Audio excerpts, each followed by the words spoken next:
Kaizer Chief co-coach Cedric Case has offered a clear indication of when new signing Ethan Chislett could finally make his long-awaited debut, confirming the midfielder is edging closer to match fitness after a frustrating injury setback. Chislett returned to a full training more than a week ago following a tricky injury that sidelined him for roughly 2 weeks and delayed his integration into the Amakosi setup.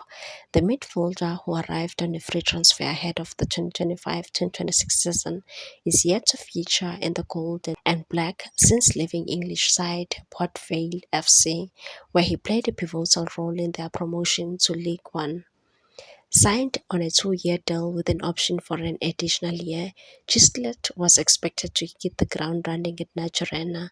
Instead, an untimely injury hampered his start, forcing Chiefs technical and medical teams to adopt a cautious approach to his conditioning. Speaking during the club's pre-match press conference ahead of the CAF Confederation Cup group stage showdown with Egyptian giants Zamalek on Saturday, at the new Peter Mokaba Stadium, Case confirmed that the situation is now looking far more promising. He said, "I don't want to go into every player's details, but I'll just respond to the question.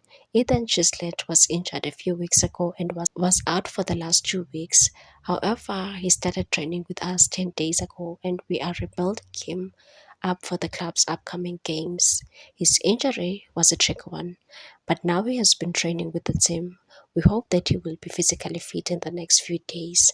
With the midfielder now in the final stages of his conditioning program, all signs to his first appearance coming sooner rather than later.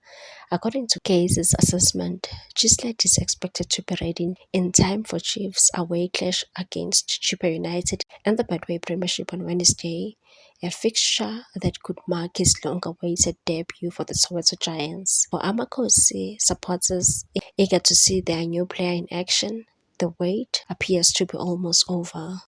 Please like, comment, share, and subscribe for more sports news.